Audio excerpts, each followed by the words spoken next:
किसी भी काम के नहीं है, दुख की निवृत्ति में बाधक है, दुखों के कारण है, उनके पीछे लगा रहता है।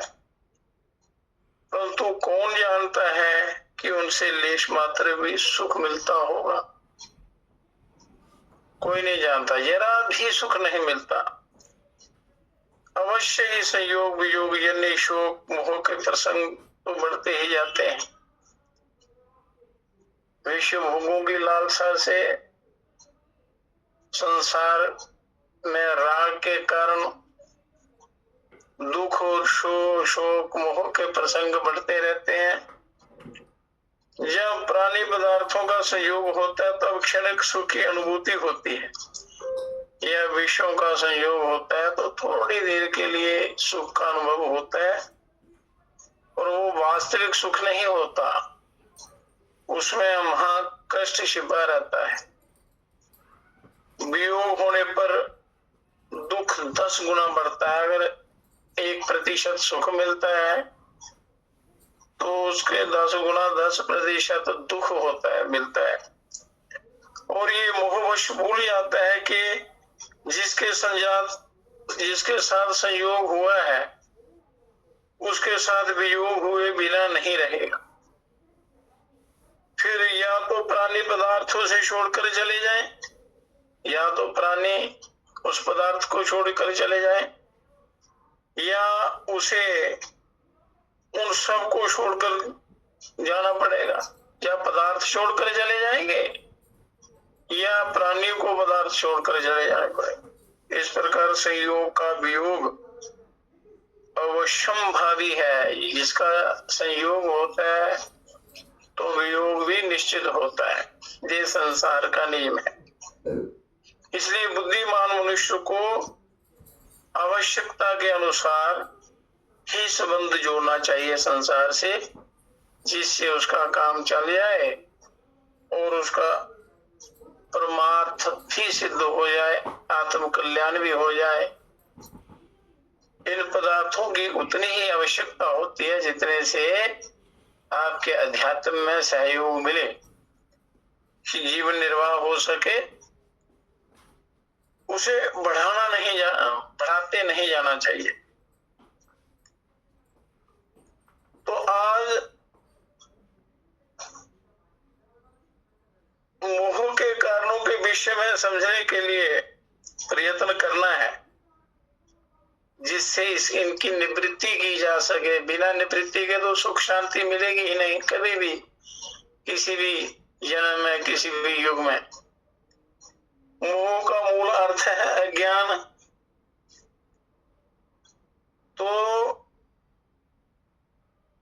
मोह का कारण क्या है? अज्ञान। गीता का उपदेश पूरा हो जाने पर अर्जुन ने भगवान से कहा था, नष्टो मोहा स्मृतिर्लब्धा। हे प्रभु, मेरा अज्ञान दूर हो गया है। जब भगवान ने गीता का ज्ञान दिया, उपदेश दिया, उसके बाद अर्जुन कहते हैं कि हे प्रभु, मेरा अज्ञान दूर हो गया है और ज्ञान का उदय हो आया है। तो ज्ञान का उदय सत्संग से होता है, शास्त्रों के स्वाध्याय से होता है, साधना से होता है। प्राणी पदार्थों में जो आसक्ति होती है उसको भी मोह कहते हैं। प्राणी मनुष्यों में या पदार्थों में जो राग होता है, आसक्ति होती है, उसको भी मोह कहते हैं। क्योंकि आसक्ति अज्ञान के कारण होती है। अज्ञान के कारण आसक्ति होती है और मनुष्य अपना स्वरूप नहीं जानता तथा प्राणी पदार्थों के यथार्थ स्वरूप को भी नहीं जानता। तो इसलिए उनमें सुख की आशा से आसक्त हो जाता है। उनका असली स्वरूप क्या है उसको नहीं जानता। सुख की आशा से संयोग बढ़ाता जाता है। आवाज नहीं आ रही तो का संबंध जोड़ लेता है, ममता बना लेता है। और यदि वह अपने स्वरूप को जानता होता कि मैं तो सुख स्वरूप हूं,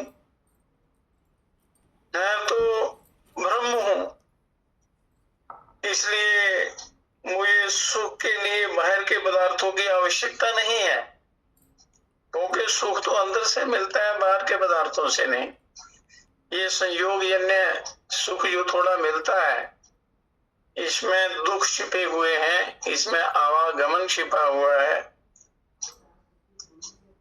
तो वह किसी के साथ ममत्व का संबंध नहीं जोड़ता यदि इसको ज्ञान हो जाए, तथा यदि उसको ये भी ज्ञात होता है कि किसी भी प्राणी पदार्थ में सुख प्रदान करने की शक्ति नहीं है, किसी भी संसारिक पदार्थ में या प्राणी में सुख प्रदान करने की शक्ति नहीं है, तो भी मैं उनको प्राप्त करने का यत्न नहीं करता।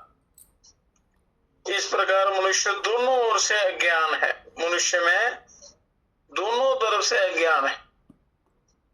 इस कारण वह प्राणी पदार्थों में आसक्त हो जाता है और सुख के बदले दुख भोगता है। मतलब अपनी गलती के कारण, मूल में फूल के कारण, छोटी सी भूल के कारण बहुत बड़ा दुख भोगता है और इस ब्रह्म चक्र में फंस जाता है, आवागमन के चक्र में फंस जाता है। मोह धातु से मोह शब्द बनता है।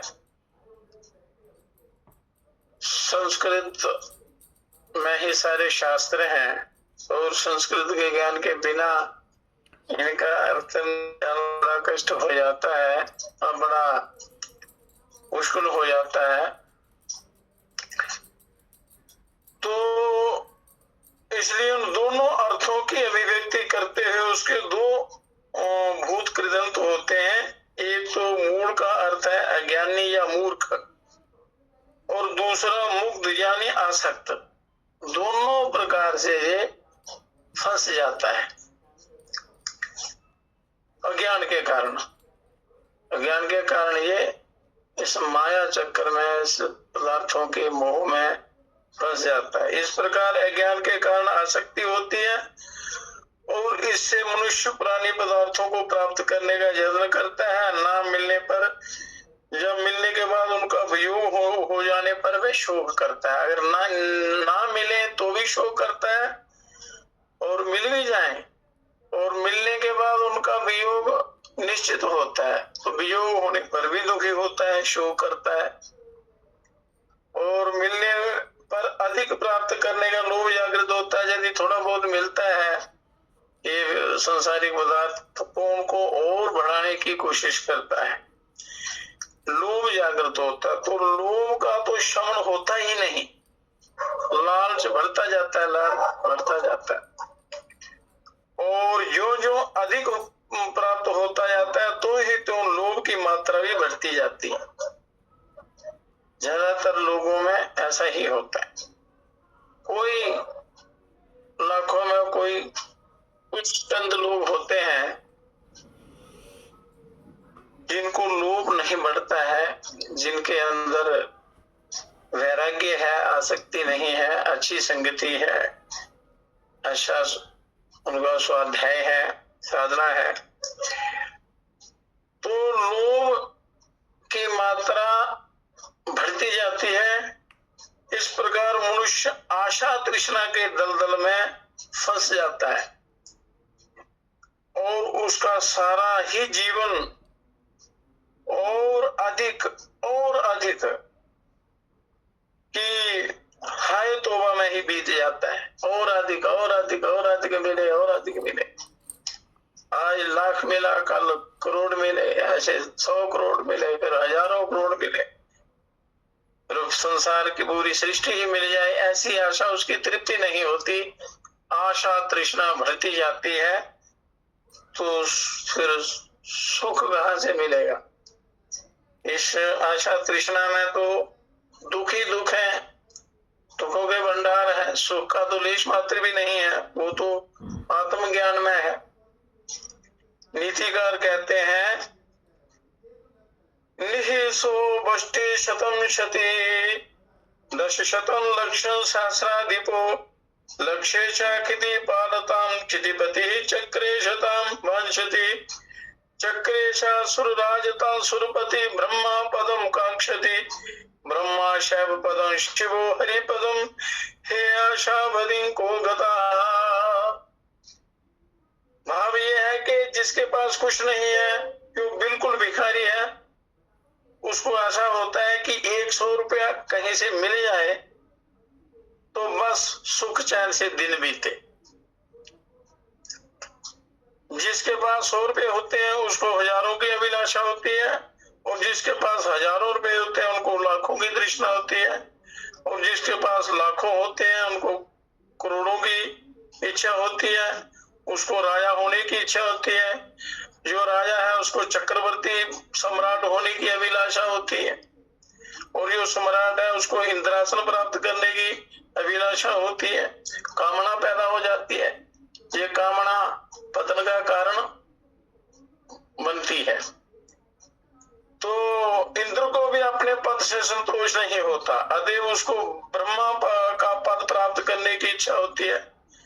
ब्रह्मा को शिव के पद प्राप्त करने की और शिव को विष्णु के परम पद की प्राप्ति की आकांक्षा होती है। इस प्रकार आशा तृष्णा का विस्तार बढ़ता ही जाता है, और इससे मनुष्य का जीवन कामनाओं की पूर्ति में ही समाप्त हो जाता है, तथा जीव जन्म मरण के चक्कर में फिरता ही रह जाता है। उसकी कामना की पूर्ति नहीं होती, तृप्ति नहीं होती, सुख शांति नहीं मिलती, कल्याण नहीं होता। ये मनुष्य को समझाने के लिए है ये सारा। आशा मनुष्याना काचिदाश्चर्य श्रृंखला यया बद्धा प्रदावंती मुक्तास्तिष्ठन्ति पंगुवत। इसका तात्पर्य ये है कि आशा तृष्णा की बेड़ी अति विचित्र है। आशा और तृष्णा की बेड़ी बड़ी भयंकर है। इस बेड़ी से बंधा हुआ मनुष्य इष्ट पदार्थों की प्राप्ति के लिए चारों ओर दौड़ा करता है, दिन रात लगा रहता है मशीन की तरह। यो मनुष्य इस बेड़ी के बंधन में नहीं है, वह पंगु के समान एक स्थान में चुपचाप पड़ा रहता है। साधारणतया ऐसा नहीं हुआ करता। वहां तो जिसके पैर में बेड़ी पड़ी होती है वह स्वतंत्र होकर घूम फिर नहीं सकता, आगे पीछे नहीं जा सकता, तथा बेड़ी के बंधन से मुक्त मनुष्य ही स्वतंत्र घूम फिर सकता है, जो बेड़ी के बंधन से रहित है। परंतु इस आशा तृष्णा की बेड़ी का क्रम बिल्कुल उल्टा है। आशा तृष्णा की बेड़ी बड़े उल्टे तरीके से फंसाती है। आशा को जितना बढ़ाओ उतना ही वह बढ़ती जाती है। भोग पदार्थ जितना ही प्राप्त करो उतनी ही भोग की कामना भी बढ़ती जाती है। जितने भोग मिलते हैं उससे और ज्यादा प्राप्त करने की कामना बढ़ती जाती है। लालच को जितना ही बढ़ाओ उतना ही बढ़ता जाएगा, और उसकी पकड़ से छूटना हो तो केवल एक ही उपाय है कि उसका नाश करो। अलग कामना का नाश करो, लोभ का नाश करो, इसका त्याग करो, अंदर से हृदय से इसको निकाल दो। उसमें उसे जमीन में दफना दो कि हमें इनकी जरूरत नहीं है, आवश्यकता नहीं है। जब तक मैं जीवित है तब तक मैं स्वाभाविक बढ़ता ही जाएगा। तो इसलिए उसको अपने उस पुरुषार्थ से उसको दबा दो इन चीजों को, क्योंकि ये कभी भी सुख चैन नहीं होने देगी। किसी भी जन्म में, किसी भी जीवन में, किसी भी युग में इनसे कल्याण नहीं होगा। ये मनुष्य फंसता ही जाएगा। अब कहते हैं अनंत पारा दुष्पूरा तृष्णा दुख शतावह अधर्म बहुला चैव तस्मात् ताम परिवर्जित। ऐसी स्थिति में तृष्णा का कहीं अंत नहीं होता, और जो मनुष्य एक बार आशा तृष्णा के भंवर में पड़ा कि फिर उसके लिए बाहर निकलना बड़ा कठिन हो जाता है, बड़ा मुश्किल हो जाता है। इसलिए शास्त्र बार बार कहते हैं कि उठो, जागो, सत्संग करो, स्वाध्याय करो, चिंतन करो, भजन करो, मनन करो, अपना आत्मोद्धार करो। करने करने का प्रयत्न करो, पुरुषार्थ करो, ये मौका बार बार नहीं मिलेगा। लोभ मूलानि पापानि व्याध्यो रस मूलका स्नेह मूलानि दुखानि त्रयं त्यक्त्वा सुखी भवेत। कि जिसकी वृत्ति लोभ में लग गई है, लालच में लग गई है, उसको सारा सार का भान नहीं होता। सार क्या है, असार क्या है, सच क्या है, झूठ क्या है, लोभी व्यक्ति को ये ज्ञान नहीं रहता। अच्छे बुरे का ज्ञान नहीं रहता, उसके अंदर लालच भरा हुआ होता है, तो वो पाप करना शुरू हो जाता है। तो उसे तो जिस वस्तु की इच्छा है वह वस्तु मिलनी ही चाहिए, ऐसी जिद पकड़ लेता है, और उसके लिए वह पाप करने से भी नहीं डरता, पाप करता रहता है, पाप करता है। जो मनुष्य जीवा के वश हो जाता है, खान पान के पदार्थों में आसक्त हो जाता है, वह असंयमी बन जाता है। उसका उठना जागना, बैठना सोना, व्यवहार उसका सारा बिगड़ जाता है, और फलस्वरूप अनेक व्याधियों का शिकार हो जाता है, अनेक व्याधियों का शिकार बनता है। कभी लीवर खराब, कभी किडनी खराब, कभी हृदय खराब, कभी दिमाग खराब, कभी कोई बीमारी, कभी कोई बीमारी, कभी कोई बीमारी। तो इसी प्रकार मनुष्य जहां जहां स्नेह बढ़ाता है, वहां वहां उसको दुख का ही अनुभव होता है। संसार में स्नेह बढ़ाने से दुख के सिवा आपको कुछ नहीं मिलेगा। इसलिए यदि सुखी जीवन बिताने की इच्छा हो तो लोभ मतलब लालच, जीवा का स्वाद, रस लोलुपता, और ये मतलब जीवा का जो स्वाद है, तथा ममत्व के संबंध से दूर रहो, ममता से दूर रहो। ममत्व जो है, ममता, इनसे दूर रहना चाहिए। इस प्रकार मनुष्य अपनी मनोकामना की तृप्ति से प्राप्त होने वाले सुख की आशा से ही स्नेह का संबंध बांधता है, परंतु मिलता है उसको दुख, शोक और चिंता। संसार के जितने भी बंधन हैं, दुख, शोक और चिंता के कारण बनते हैं। अपने सुख की आशा के बिना कोई भी संबंध नहीं बांधता। मतलब कोई संबंध बनाता है तो अपने सुख की आशा से। बृहदारण्य में, उपनिषद में, बृहदारण्यक में, अरण्यक है, ग्रंथ है, उसमें इस विषय का एक प्रसंग आता है कि बार बार मनुष्य को शास्त्रों का स्वाध्याय करना चाहिए, अपने शास्त्रों का भी पता होना चाहिए कि हमारे शास्त्रों में इतना ज्ञान भरा पड़ा है। तो इतना समय मनुष्य व्यर्थ के कामों में, व्यर्थ की दौड़ में, व्यर्थ के क्रियाकलापों में, विषय भोगों में सारा समय बर्बाद कर देता है। जो करना है उसको तो करता नहीं, समय शरीर जिसके लिए मिला है वो साधन करता नहीं, पुरुषार्थ करता नहीं, ऐसे ही विषयों के जाल में फंसता जाता है, तो सुख कहां से मिलेगा। याज्ञवल्क्य के ऋषि की दो पत्नियां थीं, कात्यायनी और मैत्रेयी। तो कात्यायनी व्यवहार में आसक्त थी, व्यवहार कुशल थी, उसमें आसक्त थी, और मैत्रेयी ज्ञान भावना वाली थी। ये दृष्टांत समझाने के लिए है। याज्ञवल्क्य ने जब संन्यास लेने का निश्चय किया, तब दोनों पत्नियों को बुलाकर कहा, मुझे संन्यास लेना है, तो इसलिए अपनी सारी संपत्ति अब तुम दोनों को समान समान बांट देना चाहता हूं, बराबर बराबर बांट देना चाहता हूं। कात्यायनी तो संसारी थी, इसलिए उसने ये बात मान ली, परंतु मैत्रेयी ज्ञानी थी, अतः वह बोली कि आप सारी संपत्ति कात्यायनी को दे दीजिए, मुझे तो केवल ज्ञान चाहिए, अतः मुझे ज्ञान दीजिए, मुझे संपत्ति नहीं चाहिए, मुझे ज्ञान चाहिए। तो याज्ञवल्क्य ज्ञान प्रदान करते समय संसार के संबंधों की असारता समझाते हुए कहते हैं कि हे मैत्रेयी,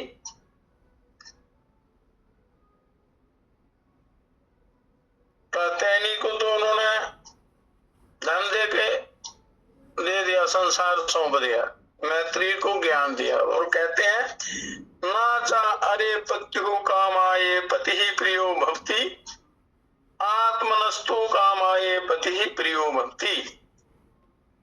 वह पति है, इस कारण पति प्रिय नहीं लगता, बल्कि उससे अपनी कामना पुष्ट होती है तथा उससे सुख मिलेगा, इस आशा से पति प्रिय लगता है। वही पति यदि दूसरा घर कर लेता है या पर धर्म स्वीकार करके बदल जाता है तब, अथवा उसके प्रति क्रूर व्यवहार करता है, तो वह प्रिय नहीं लगता बल्कि विषवत जान पड़ता है। ये हम सदा देखते हैं, सारे देखते हैं। नाचा अरे पुत्र से काम आए पुत्रा प्रियो भक्ति, आत्मनस्तु काम आए पुत्र प्रियो भक्ति। पुत्र है इसलिए पुत्र प्रिय नहीं होता, बल्कि अपने को उससे सुख मिलेगा इस आशा से पुत्र प्रिय लगता है, और आशा से। वही पुत्र यदि कुमार्ग में चला जाता है या व्यसन में फंस जाता है या माँ बाप को न रुचने वाला आचरण करता है, तो पुत्र भी प्रिय नहीं लगता। नावा अरे सर्वस्य कामाय सर्वम प्रियम भक्ति, आत्मनस्तु कामाय सर्वम प्रियम भक्ति। के सारांश ये है कि कोई भी वस्तु जो प्रिय लगती है वह तभी तक प्रिय लगती है जब तक उससे सुख मिलने की आशा होती है, और उससे कोई स्वार्थ होता है, स्वार्थ के कारण प्रिय लगता है। कोई भी वस्तु अपने स्वरूप से प्रिय नहीं लगती। इस प्रकार संसार के सारे संबंध, माता पिता, पति पत्नी, भाई बहन, पुत्र पौत्र आदि जितने भी सब स्वार्थ के लिए संबंध जोड़ते हैं, आत्म कल्याण के लिए परमार्थिक भावना से वो संबंध नहीं जोड़ते, सब स्वार्थ के लिए। तो स्वार्थ रहित तो संबंध किसी का नहीं होता। पूर्व जन्म के ऋणानुबंधों को लेकर ऋणी और दाता दोनों प्रकार के मनुष्य एक साथ मिलते हैं। ऋणी और दाता लेन देन का संबंध होता है, और देना पावना दे लेकर अपने अपने रास्ते चले जाते हैं सारे। तो माता पिता च पुत्राश्च स्त्री सहोदर बांधवा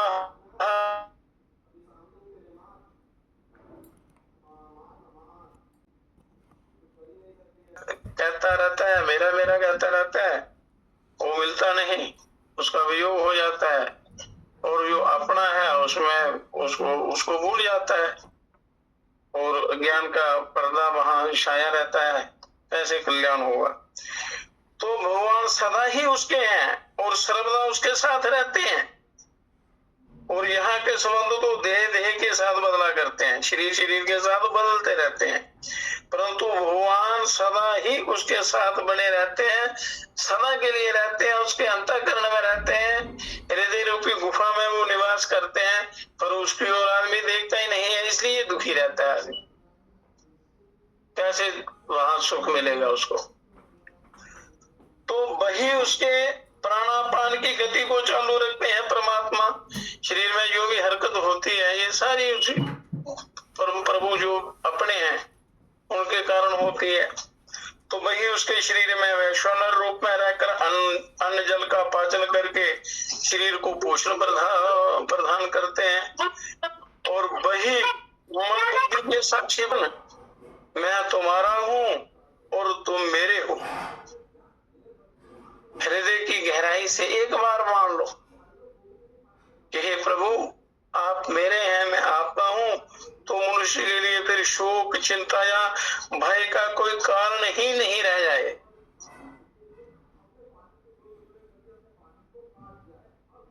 तो भगवान तुरंत ही उसको अपना लेते हैं, अपना बना लेते हैं। ऐसी दशा में उसे पुनः गर्भवास का दुख नहीं भोगना पड़ता। ऐसे भगवान ने स्वयं प्रतिज्ञा की है। भगवान ने प्रतिज्ञा की है, गीता में बार बार उन्होंने कहा है, सारे शास्त्र में कहा है। तो पर जो करना चाहिए मनुष्य को वो करता नहीं, इसलिए मनुष्य दुख भोगता है। जो अपनी चीज नहीं है उसको अपना मानना, यही मूर्खता है। तो मनसा पश्चा दृष्टिया गृहीते अन्येर पिंद्रिये अहमेव नाम तो अन्यदीति बुद्ध्यर्थम मंजसा। ये मन, वाणी और दृष्टि से तथा अन्य अन्य इंद्रियों से जिसका जिसका जिसका ज्ञान होता है, मैं सब मैं हूँ, मुझसे भिन्न कुछ नहीं है। इस प्रकार इस सृष्टि में जो प्राणी पदार्थ हैं वे सब ईश्वर रूप हैं और उनमें से किसी की भी सत्ता उससे अलग नहीं है। सब में, हर प्राणी में, हर जीव में, कण कण में उसी परिपूर्ण ब्रह्म की सत्ता है। इसलिए सृष्टि के सारे प्राणी पदार्थ ईश्वर के ही हैं। तो मनुष्य का उनमें ममत्व बांधने का कोई अधिकार नहीं है। सारे जितने पदार्थ हैं वो ईश्वर के हैं, तो मनुष्य उनको अपना मान लेता है, उसका वो पदार्थ हो ही नहीं सकते। अतएव जो कुछ ईश्वर ने दिया हो उसमें संतुष्ट रहे। घूसखोरी, करप्शन, बेईमानी, छल कपट ये ना करे और ममत्व का संबंध ना जोड़कर ईश्वर की प्रसन्नता के लिए सारे काम करे। केवल भाव बदलना है, भाव के साथ क्रिया भी बदल जाती है। तो इस भावना के साधनों में, भाव के साधन में इस प्रकार का विचार करना चाहिए कि ये सृष्टि ईश्वर की है, इसलिए इसके भीतर का सारा धन, वैभव और सुख सामग्री, सारे प्राणी ईश्वर के ही हैं। ईश्वर एक बड़ा सेठ है और हर परिवार उसकी मुख्य गद्दी की एक एक शाखा मात्र है। और ईश्वर की इच्छा हो तो एक शाखा में से धन मंगाए, दूसरी शाखा से अमुक अमुक सामग्री मंगवाए, तीसरी आदमियों को मंगवाए, चौथे से पशुओं को मंगवाए तथा अन्य शाखाओं में ये सब भिजवा दे।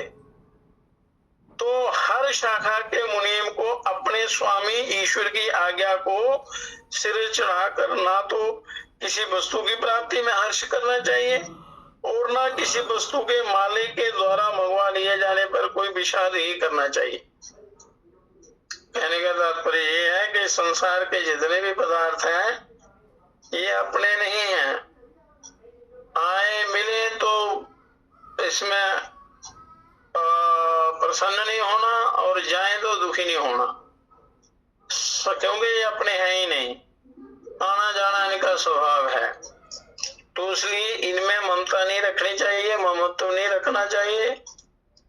वो अपने स्वरूप में अपने इस चित्त को लगाना है। अपनी इच्छा के अनुसार वस्तुओं के हेर फेर में करने में मालिक स्वतंत्र है। इसमें यदि सेवक सुख दुख मानता है तो वह किस काम का, किसी काम का नहीं। तो मनुष्य तो खाली हाथ आया है, खाली हाथ ही उसको जाना है। ये प्रत्यक्ष देखता है, देखते हैं हर रोज हर समय मनुष्य देखता रहता है। तब फिर जीवन काल में मेरा मेरा कहकर क्यों क्लेश उठाना चाहिए। तो इसी ज्ञान के कारण, मोह के कारण मनुष्य संसार में फंसा जाता है। इसको सुख की अनुभूति नहीं होती और दुखों से घिर जाता है। तो मनुष्य 24 घंटे में 21,600 श्वास लेता है।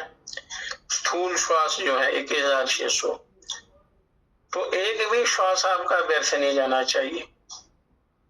तो श्वास जो है ये एक लगातार निरंतर सबसे बड़ा याप अपने आप हो रहा है। तो अपने आप होने वाले इस याप में अपने चित्त को लगाना है। तो विषय, आशा, तृष्णा, ममता, लोभ के कारण चित्त विक्षिप्त हो जाता है, मन दुखी हो जाता है, चिंता, शोक, भय, उन्माद हो जाता है, डिप्रेशन हो जाता है, तो श्वास के साथ चित्त को एकाग्र करना। श्वास अंदर लें। जब मन कोई दुखी हो या किसी प्रकार की आपको अंदर कोई चिंता, चिंतन या डिप्रेशन हो जाए, ना भी हो तो भी इसका उपाय है चित्त को एकाग्र करने का कि श्वास अंदर जाए तो उसको थोड़ा लंबा कर लेना, हल्का गहरा लंबा लेना और एक गिनना, श्वास बाहर आए तब भी एक गिनना, फिर दूसरी बार दूसरा श्वास ले तो दो, अंदर लेते समय भी दो, बाहर निकालते समय भी दो, फिर तीसरा 3 से अंदर, 3 की भावना करते हुए बाहर, ऐसे 4, फिर 5 तक ऐसे करना। फिर 5 श्वास गहरे लेना, जैसे ओ से अंदर, मां से बाहर। फिर तीसरी बार 1 से अंदर, 1 से ही बाहर, ऐसे करते करते जब 15-20 प्राणायाम हो जाएंगे तो चित्त आपका बिल्कुल स्थिर होने लगेगा, वो अपने अंतःकरण की तरफ जाएगा। स्थिर होता होता होता परम आनंद की अनुभूति होगी। आगे वो अगर निरंतर आप अभ्यास करते रहेंगे तो ये मन चित्त की चंचलता नष्ट हो जाती है, ध्यान लगने लगता है, फिर आगे का रास्ता अपने आप मिलता जाता है। तो या केवल 1-2 की गिनती नहीं कर सकते तो राम, ओम, ऐसे इनसे श्वास के साथ चित्त को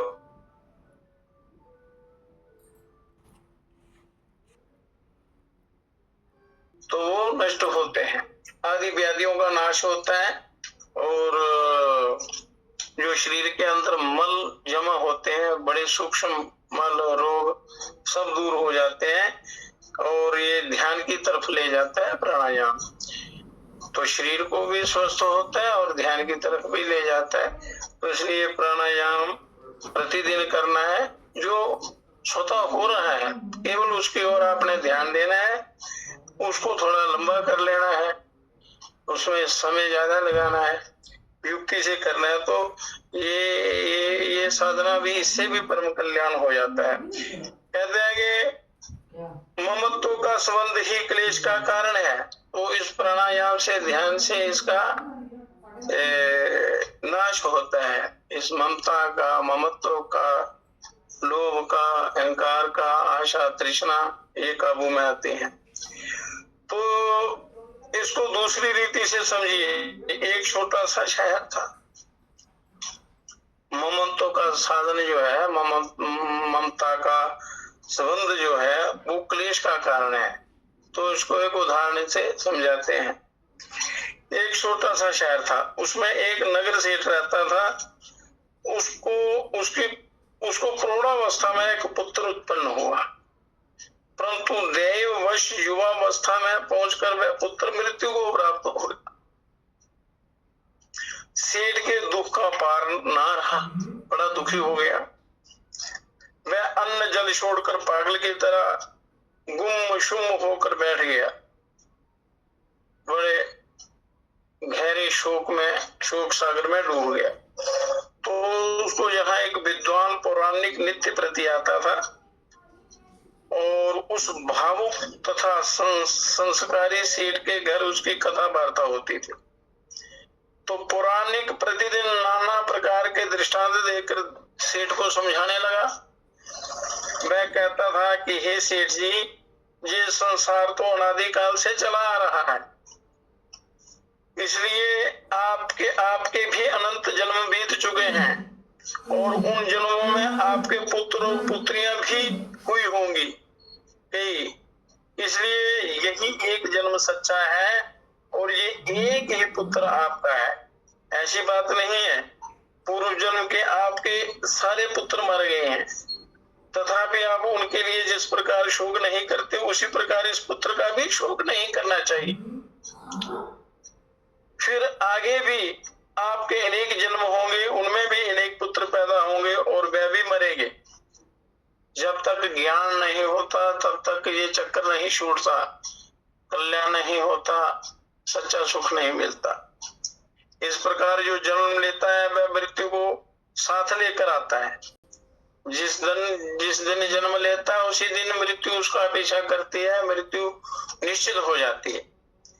उसकी मृत्यु, इसलिए शोक करना व्यर्थ है।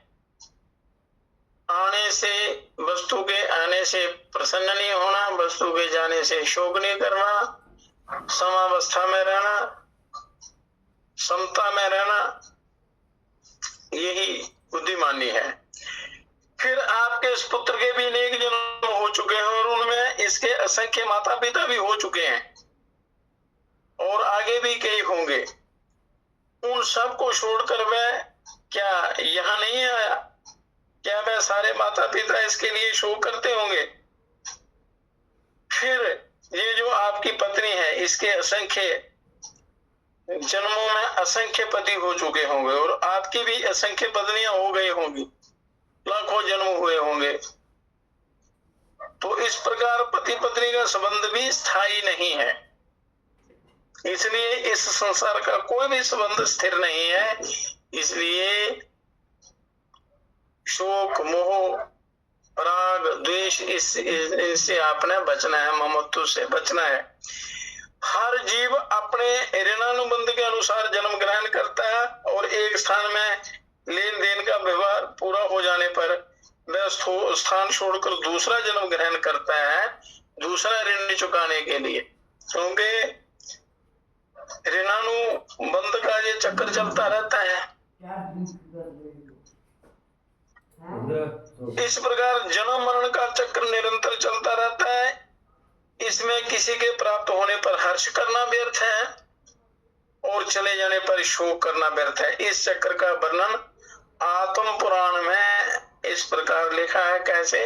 ये श्लोक है, जातो बालो युवा वृद्धो मृतो जाता पुनः पुनः भ्रमतीत्येष संसारे घड़ी यंत्र समो वशः। कि सृष्टि का ये क्रम ही है कि मनुष्य जब जन्म लेता है तब कुछ काल तक बालक रहता है, उसके बाद वह जवान होता है, फिर वृद्ध होकर मृत्यु को प्राप्त होता है, फिर जन्म लेता है, फिर मरता है। इस प्रकार घटमाल में जिस प्रकार घड़े ऊपर नीचे परवश होकर आया जाया करते हैं, उसी प्रकार हर जीव अपने कर्म के अनुसार ऊंच नीच जन्म धारण करता रहता है। कभी किसी योनि में, कभी किसी योनि में, कभी किसी।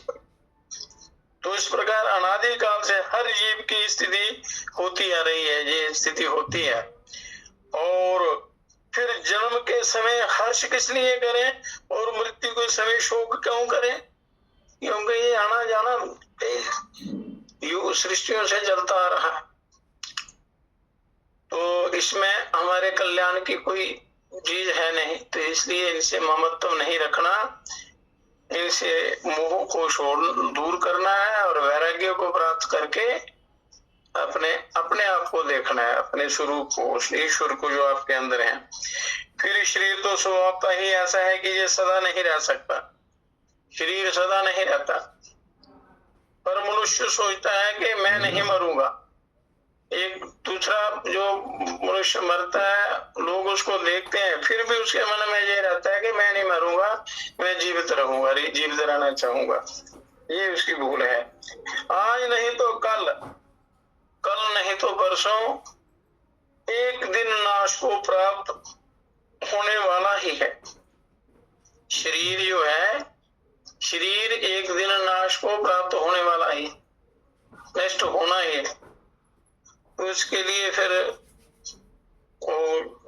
चिंता क्यों करनी, शोक क्यों करना? यत प्रातः संस्कृतं चान्न सायं तच्च विनश्यति तदरीय संपुष्टे काये कानाम नित्यता। प्रातः काल जो अन्न रंधा जाता है, अन्न बनाया जाता है, वह सायंकाल तक सड़ जाता है।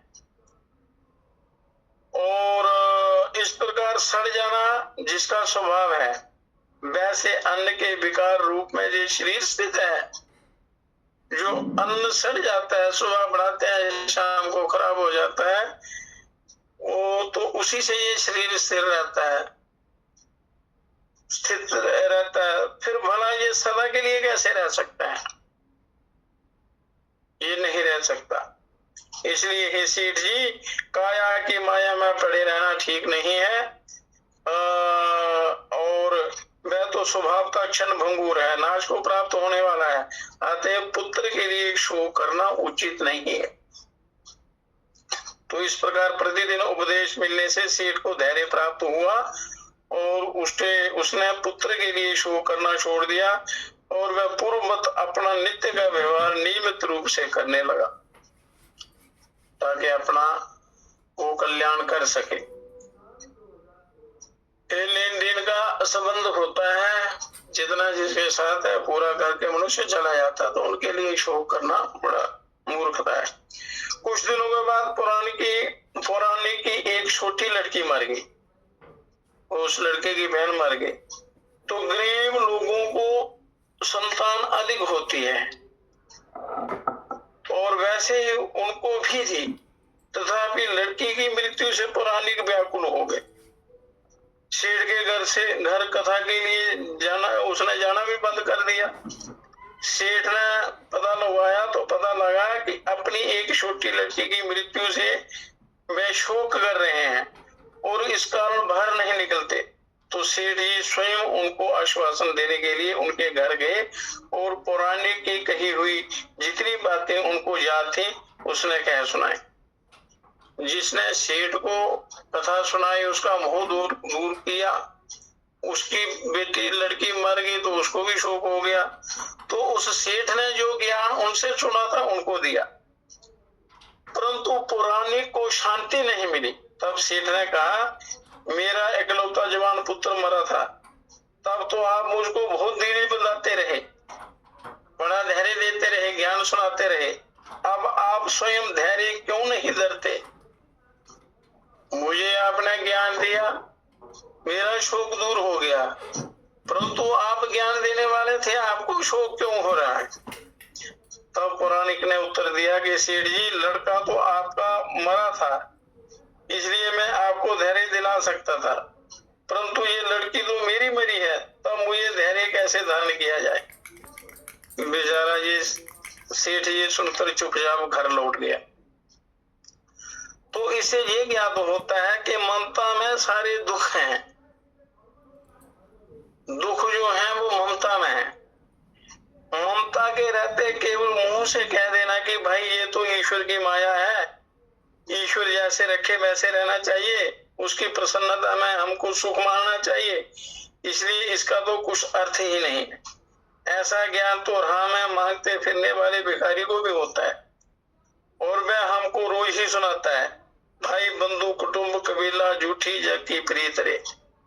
वो जो गाते बजाते हैं वो भी ज्ञान देते रहते हैं, चलते फिरते घूमने वाले, परंतु उसका अपना निश्चय इस प्रकार का नहीं होता, वो केवल मौखिक ज्ञान बांटता है।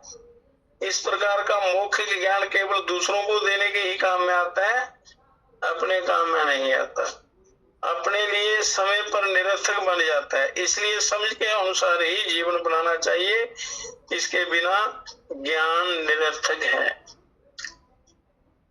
तो बिना साधन के, बिना अभ्यास के, बिना स्वाध्याय के सच्चा ज्ञान नहीं होता। कहते हैं विवत्सा विश्याजु जुगुप्सित महाकायो वयो गत्वरम प्रायो बंधु बिरध्वनि ध्वनि अपचिकैर्यो वियोगावः हातभ्यो सम्यसार एष बिरसाः संसार इत्यादिकं सर्वस्यैव हि वाचि चेदसि पुनः कास्यापि पुण्यात्मना।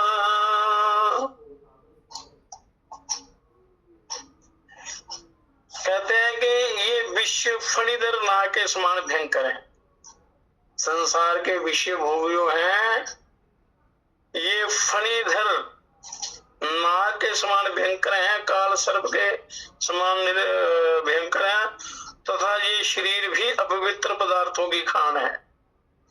जिसके साथ मनुष्य इतना मोह करता है जो अपवित्र पदार्थों की खान है, जिससे तिरस्कार का पात्र है। आयु भी पानी की धारा के समान चली जा रही है। जैसे पानी की धारा निरंतर चलती रहती है, तो ये आयु भी समाप्त होती जा रही है दिन हर दिन। सगे संबंधियों का सहयोग भी धर्मशाला में इकट्ठे यात्रियों के समान कुछ ही देर में बिखर जाने वाला है। और जिन वस्तुओं का आज संयोग हुआ है, उनका वियोग हुए बिना रहने वाला नहीं है। संयोग हुआ है तो वियोग भी होगा, तो इसमें खुशी और गमी का कोई प्रश्न नहीं उठता। ये नहीं करना चाहिए। अज्ञान के कारण हम सुखी दुखी होते हैं। सुख तो बस वो आत्म सुख ही है, अपने अंदर उस परमात्मा की प्राप्ति में ही सुख है। इस प्रकार सभी दृष्टियों से इस संसार में कुछ भी सार नहीं है। जितनी भी कथा हुई है, कहने का तात्पर्य यह है कि संसार दुखों का घर है, दुखालय है, तो इसमें मन लगाना मूर्खता है। अब इसलिए इसे में छोड़ ही देना चाहिए। इसमें ममता का संबंध जोड़ना महामूर्खता है। इस प्रकार की बातें मुंह से तो सभी बोलते हैं, दूसरों को उपदेश भी देते हैं, परंतु कोई बिरला ही विरक्त पुरुष इस उपदेश को अपने जीवन में उतार सकता है। जब तक आप ज्ञान को जीवन में उतारेंगे नहीं, तब तक सच्चा ज्ञान नहीं होगा, कल्याण नहीं होगा। तो जब तक ज्ञान के अनुरूप जीवन नहीं होता, ज्ञान है केवल मौखिक, मौखिक नहीं होना चाहिए, तो ज्ञान के अनुरूप जीवन नहीं होता, तब तक वह ज्ञान केवल दूसरों को देने के काम ही आता है, अपना कल्याण नहीं कर सकता। केवल प्रदर्शन मात्र के लिए उसका उपयोग हो सकता है, दिखावे के लिए हो सकता है, लोगों को वश में करने के लिए हो सकता है, अपना उद्धार के लिए नहीं, कल्याण के लिए नहीं। जब तक आप उसको अपने जीवन में उतारेंगे नहीं, तब तक। तो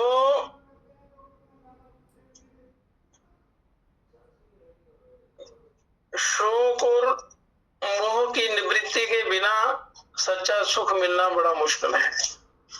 तो उसकी निवृत्ति का उपाय, ये उपाय का प्रसंग चल रहा है। अब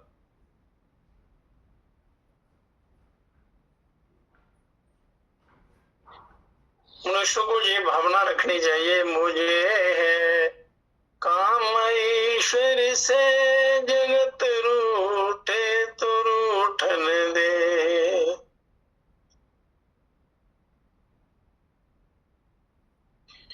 कुटुंब परिवार सुत धारा, माल धन लाज लोकन की, प्रभु के भजन करने में अगर छूटे तो छूटन दे। मुझे है काम ईश्वर से, जगत रूठे तो रूठन दे। ऐसा भाव रखना है मन में। जब पक्की दृढ़ता हो जाती है, तो फिर अंदर से वो ज्ञान, वो प्रभु प्रकट हो जाते हैं, जीवन धन्य हो जाता है, सफल हो जाता है, जन्म मरण का चक्कर छूट जाता है। अब जन्म मरण के प्रसंग की दूसरी रीति से विचार करना चाहिए। एक ही श्लोक का करेंगे, बाकी कथा कल करेंगे। समुद्र में प्रतिघन तरंगे उठा करती है। समुद्र के किनारे बैठकर आप देखें तो प्रति क्षण असंख्य तरंगे उठती रहती हैं, तरंगे चलती रहती हैं और फिर नाश को प्राप्त होते हैं। तरंगे उठती हैं, पैदा होती हैं, फिर नाश को प्राप्त होती हैं हर क्षण में। तरंगों के उठने पर समुद्र में जल बढ़ता नहीं है और ना ही तरंग के नष्ट होने पर कम होता है। ना जल, ना तरंगों के उठने पर ना जल बढ़ता है और शांत होने पर ना जल घटता है। इसी प्रकार पंच महाभूतों की तरंगे उठती हैं। ये जीवन जो है पंच महाभूतों की तरंगे हैं, पृथ्वी जल अग्नि वायु आकाश। और उनको को हम शरीरों के जन्म के रूप में जानते हैं, और ये तरंगे जब लय को प्राप्त होती हैं तब उसे मृत्यु कहा जाता है। और इस प्रकार शरीरों की उत्पत्ति और विनाश से पंच महाभूतों में कुछ भी घटता बढ़ता नहीं है, वो बराबर रहते हैं। उन्हीं में से ये शरीर तरंगों के रूप में पैदा होते हैं और फिर तरंगों की तरह शांत हो जाते हैं, यानी समुद्र की लहरें जो है चलती हैं, समाप्त होते हैं। तो सूक्ष्म दृष्टि से देखने पर ज्ञात होगा कि एक क्षण भी ऐसा नहीं जाता जिसमें असंख्य प्राणियों की उत्पत्ति ना होती हो, तथा एक भी क्षण ऐसा नहीं बीतता जिसमें असंख्य प्राणी नाश को प्राप्त ना होते हो। ये निरंतर चलता रहता है। असंख्य लोग जन्म ले रहे हैं, असंख्य मर रहे हैं हर दिन। तो परंतु इससे पंच महाभूतों में कोई अंतर नहीं पड़ता। वह तो अनादिकाल से जैसे के तैसे हैं और प्रलय काल तक जैसे के तैसे ही रहेंगे। इसमें उठने वाली तरंगों को हम जन्म मृत्यु कहते हैं।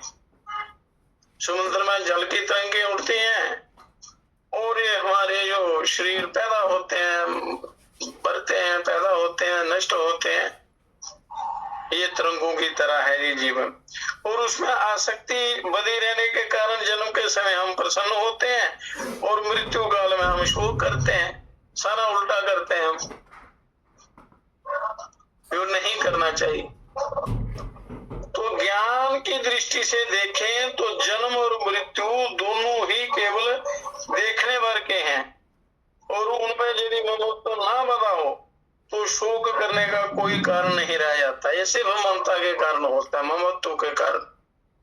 तो समुद्र की तरंगों की उत्पत्ति और नाश से किसी को हर्ष शोक नहीं होता।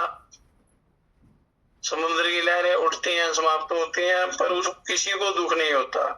परंतु पंच महाभूतों के तरंगों में उत्पत्ति और नाश को सत्य मानकर, जो सत्य है नहीं हम उनको सत्य मान लेते हैं, उनमें मनुष्य ममत्व का संबंध बांधता है और उनसे हर्ष और शोक करता है।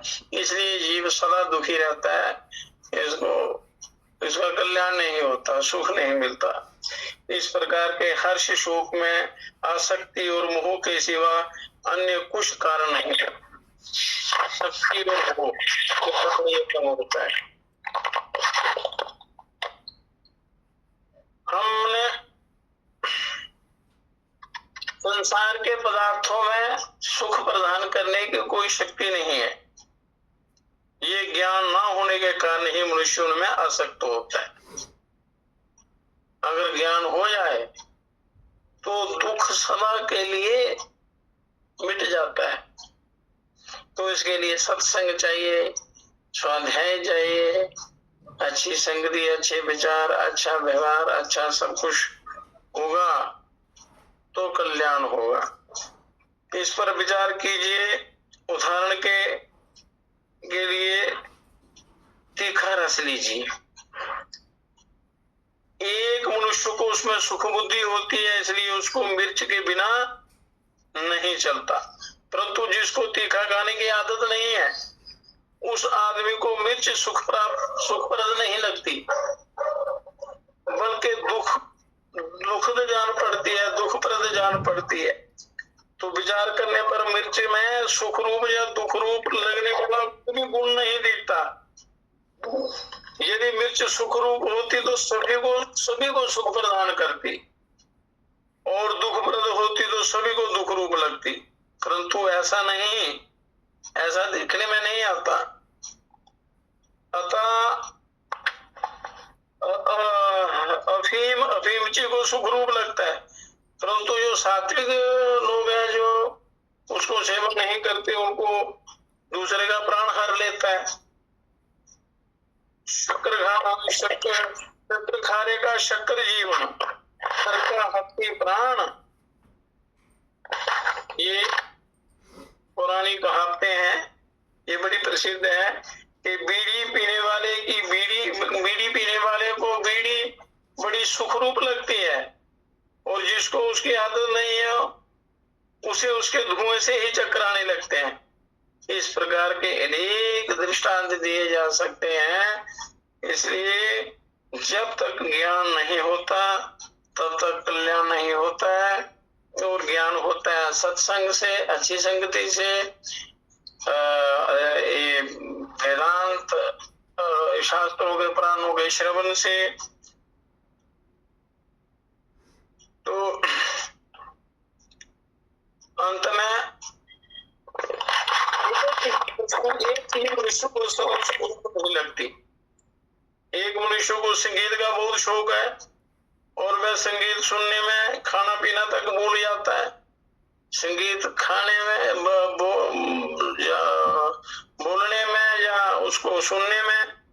परंतु यदि उसके किसी स्वजन की मृत्यु हो गई हो और उसका चित्त अत्यंत उदास हो तो उस समय कोई उसे संगीत सुनाना चाहे तो वह उसको विश्व कड़वा लगेगा। हर समय वो भी सुखदायी नहीं लगता। इस प्रकार पदार्थों में हमें सुख दुख देने की कोई शक्ति नहीं है। सुख दुख का आधार तो मन है और फिर जिस वस्तु को जिस भाव से ग्रहण करता है उसी के अनुसार सुख दुख का अनुभव होता है।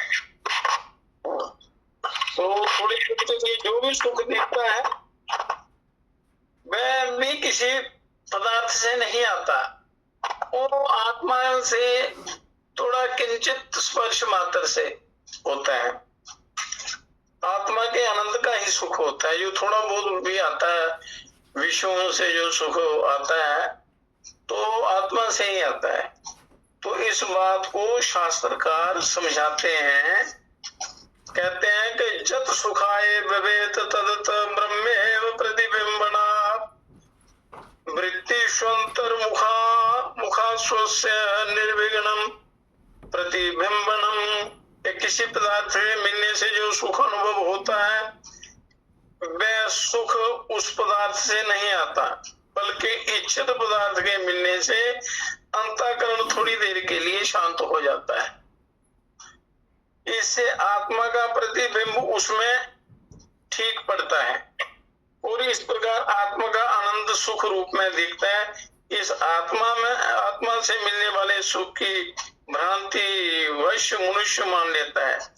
सुख को भ्रांति वश मनुष्य मान लेता है कि पदार्थ से मिल रहा है, वास्तव में वो बिल आत्मा से रहा होता है, पर मनुष्य अज्ञानता के कारण वो पदार्थों से मान लेता है। यही भूल हो जाती है, इसलिए सुख दुख के चक्र में पड़कर अपना जीवन बर्बाद कर देता है। तो आगे बड़े रोचक प्रसंग हैं, ज्ञान वर्धक हैं, आगे कल वो कथा करेंगे अगली।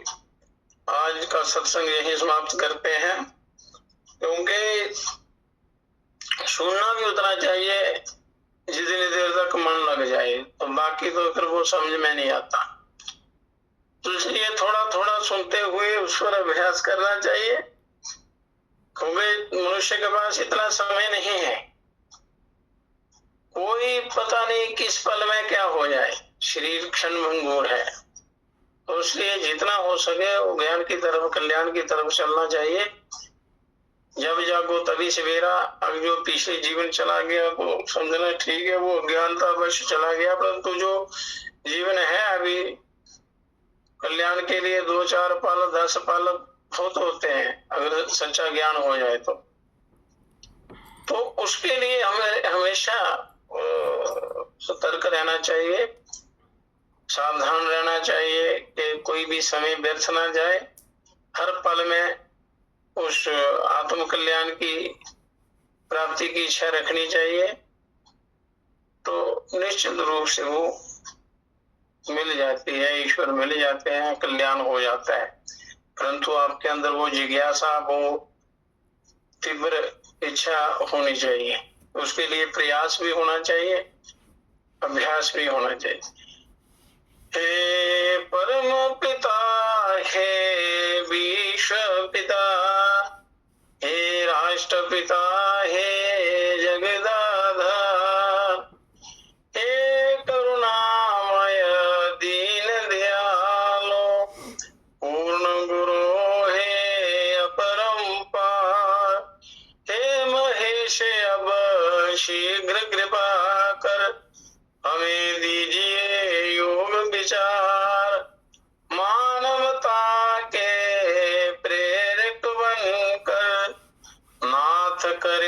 सुखमय संसार। हे परम पिता, हे विश्व पिता, हे राष्ट्रपिता, हे जगदाधार, हे राष्ट्रपिता,